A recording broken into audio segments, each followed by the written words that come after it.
किंतु सोचने पर ही कितनी पीड़ा होती है। उस पर क्या बीतती होगी। ऐसी बातें करके आप अमिता दीदी की चिंता और बढ़ा रही हैं मंगला दीदी। हाँ हाँ, इस पूरे महल में एक मैं ही तो हूँ चिंता बढ़ाने वाली, क्योंकि सबकी चिंता जो है मुझे। अरे आप सब यही हो?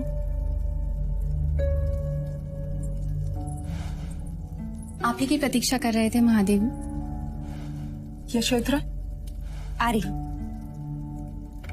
प्रजा, तुम्हें नहीं लगता कि आजकल गोपा कुछ अधिक ही श्रम कर रही है? अमिता दीदी, आपको ऐसा क्यों लगता है? आयुर्वेद कहता है गर्भवती जितना श्रम करे उतना लाभदायक है। आज प्रातः उससे उधर पीड़ा हो रही थी और पैर में भी। बताया उसने, किंतु अब वो स्वस्थ है। महादेवी, ये पूजा कई दिनों से चल रही है। यदि यशोधरा के स्थान पर हम में से कोई कर ले तो? नहीं विभावरी, जीवित रहने के लिए सांसें स्वयं लेनी होती हैं। अपने पुत्र की मंगल कामना के लिए उसे ये व्रत स्वयं पूर्ण करना होगा। प्रजा, लगता है तुम गोपा की माँ बनते बनते उसकी सास बन गई। अमिता दीदी, ये आप क्या माँ,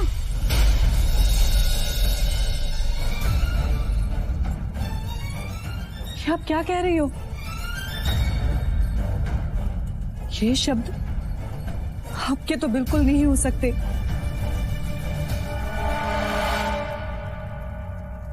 मेरे लिए इस माँ के कहे शब्द किसी भी श्लोक से कम नहीं। मैं आंखें बंद कर वही करूंगी जो मुझे मेरी माँ कहेंगी।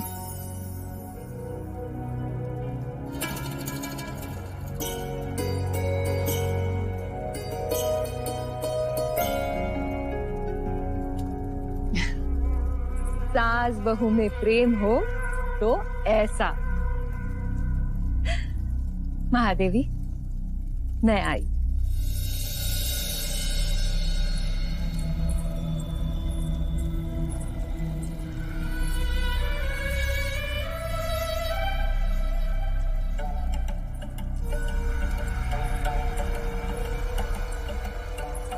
सिद्धार्थ,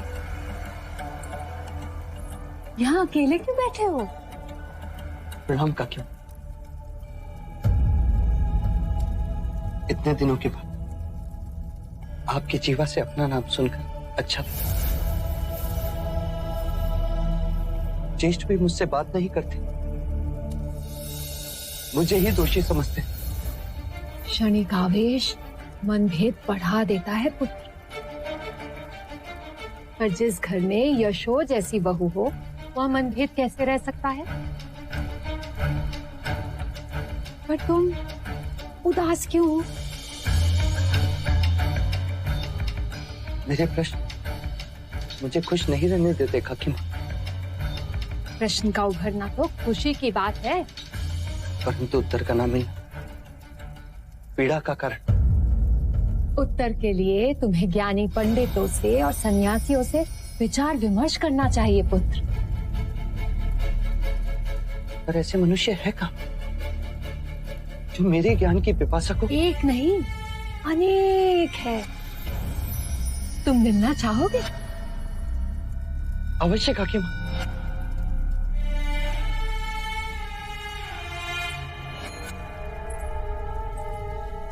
पर पुत्र, महाराज क्रोधित होंगे। मैं उन्हें मना लूंगा। सीमा पार जाना होगा। मैं चलूंगा काकी माँ। कब चलना चाहोगे? कल प्रातःकाल।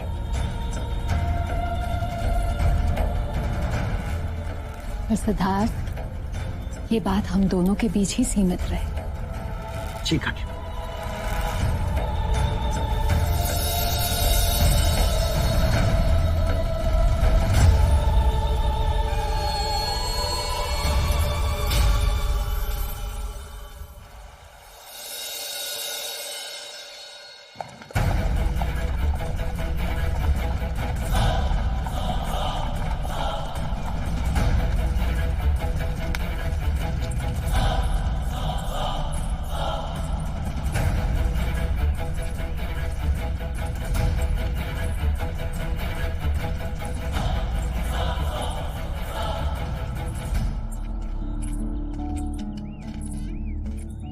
ये आप मुझे कहाँ ले आई काकी माँ?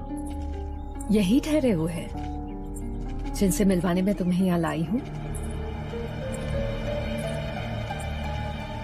पर ये तो शूद्रों की बस्ती है तो वो यही रहते हैं, बस यही खोट है। ये क्या कर रही हैं आप? अच्छा हाँ, भीतर जाने से पहले तुम्हें भी इन आभूषणों को उतारना होगा युवराज।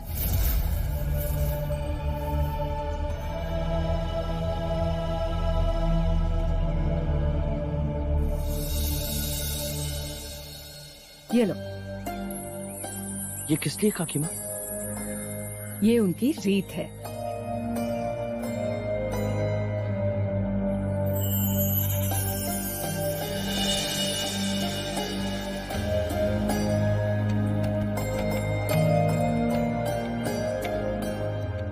प्रणाम गुरुवर। प्रणाम। आओ, भोजन का समय हो गया। भोजन करोगे? जी नहीं। और तुम? मैं पेट भरने नहीं, मन भरने आया हूँ।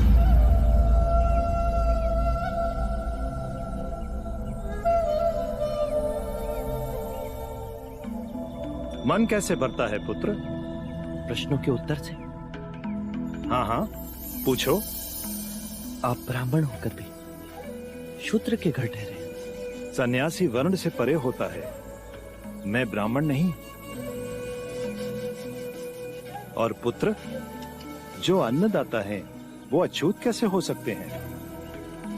हमें तो जो भी भिक्षा दे वही भगवान है। जो दो शब्द अच्छे बोले वही महान है। सत्य कहा आपने, मैं भी ऐसा ही मानता हूं। एक प्रश्न और गुरुवर्य, यहां आने पर आपने हमारे अलंकार क्यों उतरवा लिए?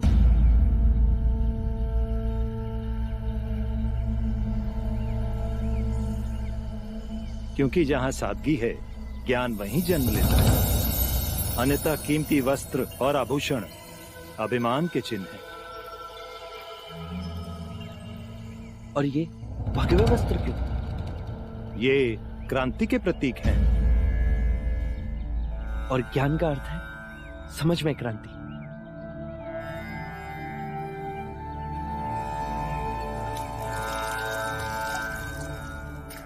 जब सब एक रंग होकर सोचते हैं तो सबकी ऊर्जा एक दिशा में गति करती है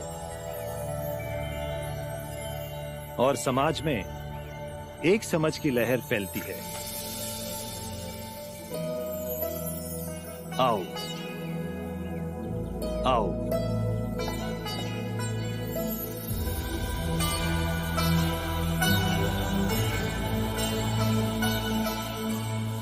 आ आ आ आ आ मनुष्य का व्यक्तित्व ऐसा होना चाहिए कि केवल मनुष्य ही नहीं परंतु प्राणी भी उससे ना डरे।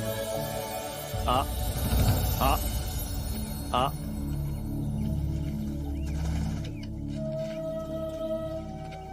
आ आ आ आ आ आ आ आ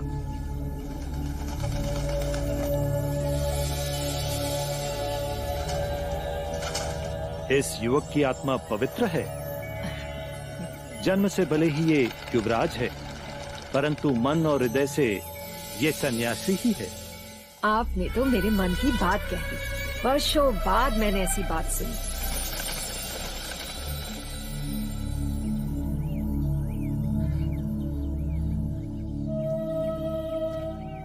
अवसर मिले तो चलना हमारे गुरु के पास। तुम और वो बहुत खुश होंगे। अवश्य, आप कहें तो अभी चल सकता हूँ। हाँ हाँ, क्यों नहीं। युवराज, महल लौटने का समय हो गया है। देवी यशोधरा आपकी प्रतीक्षा कर रही होंगी। अब आप प्रस्थान करें युवराज।